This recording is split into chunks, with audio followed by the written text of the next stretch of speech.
नमस्कार दोस्तों, एजुकेशन 24 में आपका स्वागत है। दोस्तों आज का वीडियो बहुत ही खास होने वाला है क्योंकि आज के इस वीडियो में आपको बीए परीक्षा में होने वाली 7 ऐसी गलतियों के बारे में बताऊंगा जिन गलतियों की वजह से बहुत सारे स्टूडेंट फेल होते हैं और बहुत सारे स्टूडेंटों का नंबर बहुत ही कम आता है। तो अगर आप उन 7 गलतियों के बारे में जानना चाहते हैं तो इस वीडियो को पूरा अंत तक जरूर दिखेगा क्योंकि इस वीडियो से आपको बहुत कुछ सीखने को मिलेगा जबकि बीए एग्जाम में काम करेगा। तो आइए देर न करते हुए वीडियो को शुरू करते हैं और बीए परीक्षा में होने वाली 7 गलतियों के बारे में जानते हैं। दोस्तों बीए परीक्षा में होने वाली 7 गलतियों में से पहली गलती की बात की जाए तो ज्यादातर लोग क्या करते हैं, प्रश्नोत्तर संख्या लिखते समय कॉपी की पहली लाइन छोड़ते हैं। दोस्तों एग्जाम के अंदर बहुत से लोग क्या करते हैं कि जब वो प्रश्नोत्तर संख्या लिखते हैं या फिर किसी प्रश्न का उत्तर लिखते हैं तो प्रश्नोत्तर संख्या लिखते समय या फिर किसी प्रश्न का उत्तर लिखते समय कॉपी की जो पहली लाइन होती है यानी कि कॉपी की जो फर्स्ट लाइन होती है फर्स्ट लाइन को नहीं छोड़ते हैं और फर्स्ट लाइन को छोड़े भी नहीं लिखना शुरू करते हैं। और ये गलती दोस्तों एग्जाम के अंदर बहुत से लोग करते हैं और इस गलती की वजह से दोस्तों बहुत सारे लोगों का नंबर कटता है। यहाँ पर दोस्तों हमको आगे आपको गलती नंबर 1 दिखा रहा हूँ, ध्यान से देखिएगा और समझिएगा कि एग्जाम के अंदर किस तरीके से लोग गलती नंबर 1 करते हैं और उनको पता भी नहीं होता है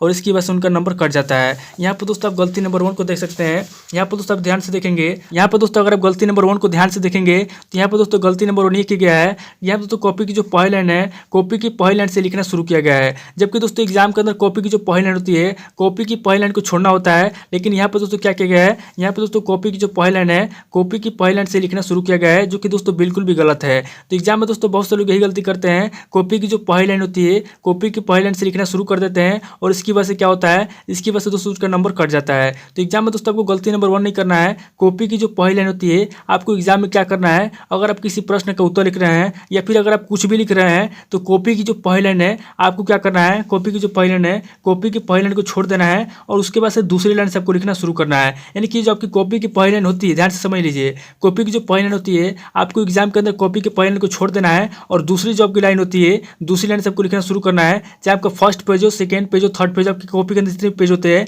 सभी पेज आपको यही करना है। सभी पेज के अंदर आपका जो फर्स्ट लाइन होता है फर्स्ट लाइन को छोड़ना है और सेकंड लाइन से आपको लिखना शुरू करना है। इस बात को आपको याद रखना है। अब दोस्तों दूसरी गलती की बात की जाए तो ज्यादातर लोग क्या करते हैं, पहले हेडिंग के खत्म होने पर और दूसरे हेडिंग के शुरू होने पर बीच में लाइन नहीं छोड़ते हैं। दोस्तों एग्जाम के अंदर बहुत से लोग क्या करते हैं कि जब वो हेडिंग लिखते हैं तो पहले हेडिंग के खत्म होने पर और दूसरे हेडिंग के शुरू होने पर बीच में लाइन नहीं छोड़ते हैं। यहाँ पर दोस्तों मैं गलती नंबर 2 दिखा रहा हूँ, ध्यान से देखिएगा कि किस तरीके से एग्जाम के अंदर लोग गलती नंबर 2 करते हैं और गलती नंबर 2 की वजह से बहुत सारा नंबर उनका कटता है। यहाँ पर दोस्तों गलती नंबर 2 को ध्यान से देखिएगा, यहाँ पर दोस्तों गलती नंबर 2 को देख सकते हैं। यहाँ पर तो अगर गलती नंबर 2 को देखेंगे तो यहाँ पर दोस्तों गलती नंबर 2 ये किया गया है, यहाँ पर दोस्तों पहला हेडिंग लिखना शुरू किया गया है, यानी कि यहाँ पे पहला हेडिंग शुरू हुआ है और यहाँ पर दोस्तों पहला हेडिंग खत्म हुआ है। यानी कि ध्यान समझिए मैं आपको क्या बताना चाहता हूँ, यहाँ पर दोस्तों पहला हेडिंग शुरू हुआ है और यहाँ पर दोस्तों पहला हेडिंग खत्म हुआ है और फिर से यहाँ पर दोस्तों दूसरा हेडिंग शुरू हुआ है। तो दोस्तों एग्जाम के अंदर बहुत से लोग क्या करते हैं कि पहले हेडिंग के खत्म होने पे और दूसरे हेडिंग के शुरू होने पे, यानी कि यहाँ से पहला हेडिंग शुरू हुआ है और यहाँ पहला हेडिंग खत्म हुआ है और यहाँ से फिर दूसरा हेडिंग शुरू हुआ है। तो एग्जाम के अंदर बहुत से लोग क्या करते हैं, दूसरी गलती ये करते हैं कि पहले हेडिंग के खत्म होने पे और दूसरे हेडिंग के शुरू होने पे बीच में कोई भी लाइन नहीं छोड़ते हैं। जबकि दोस्तों एग्जाम के अंदर क्या होता है कि अगर आप इस तरीके से लिख रहे हैं कि अगर आपका पहला हेडिंग खत्म हुआ है और दूसरा हेडिंग अगर आपको शुरू करना है तो पहले हेडिंग के खत्म होने पे और दूसरे हेडिंग के शुरू होने पे बीच में क्या होता है, बीच में आपको एक लाइन छोड़ना होता है। लेकिन यहाँ पर दोस्तों आप देखेंगे तो यहाँ पर तो पहला हेडिंग यहाँ पे खत्म हुआ है और यहाँ पर दूसरा हेडिंग शुरू हुआ है लेकिन बीच में कोई भी लाइन नहीं छोड़ा गया है। तो एग्जाम दोस्तों गलती नंबर तो यही करते हैं लोग कि पहले हेडिंग के खत्म होने पे और दूसरे हेडिंग के शुरू होने पे बीच में कोई भी लाइन नहीं छोड़ते हैं और इस वजह से क्या होता है, इस वजह से उनका नंबर कटता है। क्योंकि दोस्तों एग्जामिनर जो होते हैं उनको काफी चेक करने में दिक्कत होता है, उनको ये पता नहीं चल पाता है कि पहला हेडिंग कहाँ खत्म हुआ है, दूसरा हेडिंग कहाँ शुरू हुआ है, पहला हेडिंग कहाँ से कहा था कि दूसरा हेडिंग कहाँ से कहा था।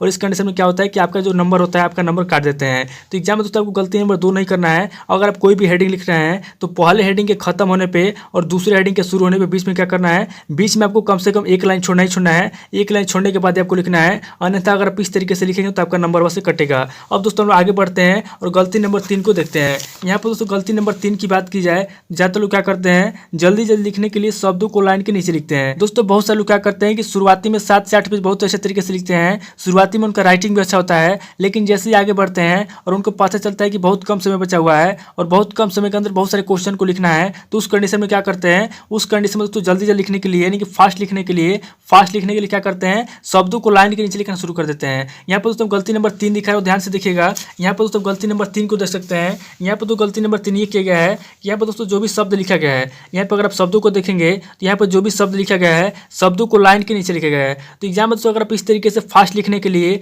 या फिर ज़्यादा लिखने के लिए अगर आप इस तरीके से शब्दों को लाइन के नीचे लिखते हैं तो भी दोस्तों आपका नंबर कटेगा। क्योंकि दोस्तों इससे होता है क्या कि आपका जो राइटिंग होता है आपका राइटिंग खराब हो जाता है और अगर आपका राइटिंग ही खराब हो जाएगा तो उस कंडीशन में दोस्तों आपको नंबर कहाँ से मिलेगा। इसलिए दोस्तों एग्जाम के अंदर आपको गलती नंबर 3 नहीं करना है। आपको फास्ट लिखने के लिए या फिर ज्यादा लिखने के चक्कर में आपको इस तरीके से राइटिंग खराब नहीं करना है। अब दोस्तों गलती नंबर 4 की बात की जाए तो ज्यादा लोग क्या करते हैं, प्रश्न संख्या प्रश्नोत्तर संख्या लिखते समय तीर का निशान बनाते हैं और हेडिंग लिखते समय स्टार बनाते हैं। दोस्तों परीक्षा के अंदर बहुत से लोग क्या करते हैं कि जब प्रश्न संख्या प्रश्नोत्तर संख्या लिखते हैं तो प्रश्नोत्तर संख्या लिखते समय तीर के निशान बनाते हैं और हेडिंग लिखते समय स्टार बनाते हैं। जैसे दोस्तों यहाँ पे गलती नंबर 4 दिखा रहा हूँ, ध्यान से देखिएगा।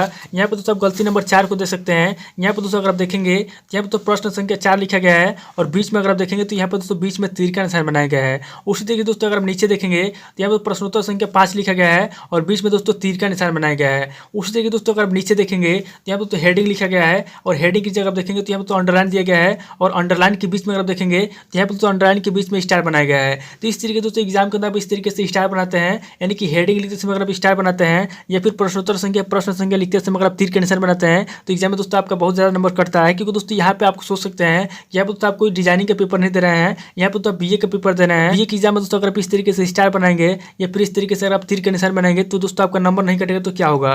तो एग्जाम में दोस्तों आपको गलती नंबर 4 नहीं करना है। इस तरीके से आपको दोस्तों तीर का निशान नहीं बनाना है और नहीं आपको इस तरीके से स्टार बनाना है। अब दोस्तों 5वीं गलती की बात की जाए तो ज्यादातर लोग क्या करते हैं, शब्द गलत होने पे काटपीट करते हैं और गलतियों को छुपाने के लिए व्हाइटनर का प्रयोग करते हैं। दोस्तों एग्जाम के अंदर बहुत से लोग क्या करते हैं कि जब किसी प्रश्न का उत्तर लिखते हैं और प्रश्न का उत्तर लिखते समय अगर उनसे कोई शब्द गलत हो जाता है तो शब्द गलत होने पे क्या करते हैं, शब्द के गलत होने पे काटपीट करते हैं और गलतियों को छुपाने के लिए वहां भी व्हाइटनर का प्रयोग करते हैं। जैसे दोस्तों यहाँ पे गलती नंबर 5 दिखा रहा हूँ, ध्यान से देखिएगा। यहाँ पे तो गलती नंबर 5 को देख सकते हैं। यहाँ पे शब्द के गलत होने पर देखें तो काटपीट किया गया है और गलती को छुपाने के लिए व्हाइटनर का प्रयोग किया गया है। तो एग्जाम में दोस्तों अगर आप इस तरीके से शब्द के गलत होने पर काटपीट करते हैं या फिर गलती को छुपाने के लिए आप इस तरीके से व्हाइटनर का प्रयोग करते हैं तो इससे क्या होगा, इससे तो आपकी जो राइटिंग है आपकी राइटिंग खराब हो जाएगी और साथ ही साथ अगर आप काटपीट करेंगे तो पूरी कॉपी के अंदर हाईलाइट हो जाएगा, यानी कि साफ साफ दिखने लगेगा कि यहाँ पे ये गलती किया गया है। और जब साफ साफ दिखेगा तो क्या होगा, जो एग्जामिनर होते हैं आपका नंबर काट लेंगे। तो एग्जाम में दोस्तों आपको गलती नंबर 5 नहीं करना है, इस तरीके से आपको काटपीट नहीं करना है और नहीं आपको इस तरीके से व्हाइटनर का प्रयोग करना है। अगर आपसे कोई शब्द गलत हो जाता है, अगर आपसे लिखते समय कोई शब्द गलत हो जाता है, आपको क्या करना है,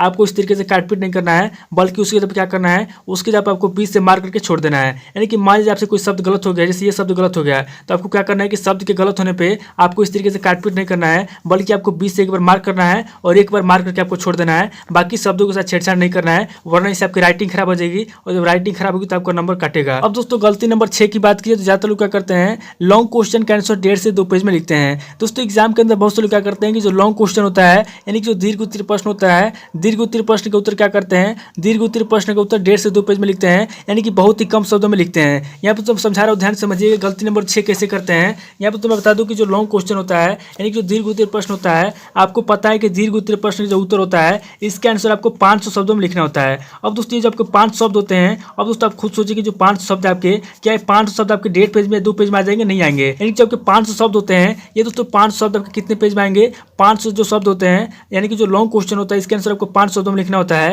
ये जो 500 शब्द होता है, ये जो 500 शब्द है दोस्तों आपके कितने पेज में आएगा, 500 शब्द दोस्तों आपके आएगा 3 पेज में, 3.5 पेज में, 4 पेज में। तो एग्जाम में दोस्तों बहुत सारे लोग क्या करते हैं कि लॉन्ग क्वेश्चन के आंसर 1.5 से 2 पेज में लिखते हैं, यानी कि बहुत ही कम शब्दों में लिख देते हैं और इस वजह से भी क्या होता है, इस वजह से भी उनका बहुत ज्यादा नंबर कटता है। तो एग्जाम में दोस्तों आपको गलती नंबर 6 नहीं करना है। इस तरीके से जो लॉन्ग क्वेश्चन के सबको केवल 1.5 से 2 पेज में लिखना है, क्योंकि अगर आप 1.5 से 2 पेज में लिखेंगे तो यानी कि कम शब्दों में लिखेंगे तो उस करने से दोस्तों आपका नंबर कटेगा। तो लॉन्ग क्वेश्चन के आंसर कितने पेज में लिखना है, तो लॉन्ग क्वेश्चन का जो आंसर होता है, लॉन्ग क्वेश्चन के आंसर आपको 3 पेज में, 3.5 पेज में और 4 पेज में लिखना है, यानी कि 3, 3.5 और 4 पेज में लिखना है। इससे कम आपको नहीं लिखना है। अगर आप इससे कम में लिखेंगे तो उस करने से आपका नंबर कटेगा। अब दोस्तों हम आगे बढ़ते हैं और गलती नंबर 7 को देखते हैं। अब दोस्तों गलती नंबर 7 की बात कीजिए तो ज्यादातर लोग क्या करते हैं, दीर्घ उत्तरीय प्रश्न और लघु उत्तरीय प्रश्न को एक जैसा लिखते हैं। यानी दोस्तों बहुत सारे लोग क्या करते हैं कि जो लॉन्ग क्वेश्चन होता है और जो शॉर्ट क्वेश्चन होता है, दोनों प्रश्नों को एक जैसा लिखते हैं, यानी कि दोनों प्रश्नों के उत्तर में शब्दों की संख्या सेम रहती है। यहाँ पे दोस्तों आपको समझा रहा हूँ, ध्यान समझिए गलती नंबर 7 कैसे करते हैं लोग। यहाँ पे तो मैं बता दूं कि जो लॉन्ग क्वेश्चन होता है, यानी जो दीर्घ उत्तरीय प्रश्न होता है और जो लघु उत्तरीय प्रश्न होता है, एग्जाम बहुत सारे लोग क्या करते हैं कि जो लॉन्ग क्वेश्चन होता है और जो शॉर्ट क्वेश्चन होता है, दोनों क्वेश्चन के आंसर में जो शब्दों की संख्या होती है, शब्दों की संख्या सेम रखते हैं। यानी कि अगर लॉन्ग क्वेश्चन के आंसर 200 शब्दों में लिखते हैं तो शॉर्ट क्वेश्चन के आंसर भी क्या करते हैं, शॉर्ट क्वेश्चन के आंसर भी 200 शब्दों में लिखते हैं। और अगर लॉन्ग क्वेश्चन के आंसर 5 शब्दों में लिखते हैं तो शॉर्ट क्वेश्चन में क्या करेंगे, शॉर्ट क्वेश्चन के आंसर भी 5 शब्दों में लिखते हैं। और ये गलती दोस्तों क्या करते हैं, ये गलती बहुत सारे लोग करते हैं। यानी कि शब्दों की जो संख्या होती है, दीर्घ उत्तरीय प्रश्न और लघु उत्तरीय प्रश्न, यानी कि शॉर्ट क्वेश्चन लॉन्ग क्वेश्चन दोनों में सेम रखते हैं। यानी कि दीर्घ उत्तरीय प्रश्न यानी कि लॉन्ग क्वेश्चन में अगर 3 शब्द लिखेंगे तो शॉर्ट क्वेश्चन में क्या करेंगे, शॉर्ट क्वेश्चन में 3 शब्द लिखेंगे। दीर्घ उत्तरीय प्रश्न में 2 शब्द लिखेंगे तो शॉर्ट क्वेश्चन में 200 शब्द लिखेंगे। ये गलती दोस्तों एग्जाम में बहुत सारे लोग करते हैं और इस गलती की वजह से बहुत सारे लोग का नंबर कटता है और बहुत सारे लोग फेल भी होते हैं। तो एग्जाम में दोस्तों आपको आपको गलती नंबर 7 नहीं करना है। इस तरीके से दोस्तों आपको दीर्घ उत्तरीय प्रश्न और लघु उत्तरीय प्रश्न में शब्दों की संख्या सेम नहीं रखना है। यहाँ पे दोस्तों आपको क्या करना है, ध्यान समझ लीजिए। यहाँ पे तो आपका जो लॉन्ग क्वेश्चन होता है जिसके आंसर आपको 5 शब्दों में लिखना है, तो यहाँ पे तो आपको क्या करना है कि यहाँ पे जो आपका दीर्घ उत्तरीय प्रश्न होता है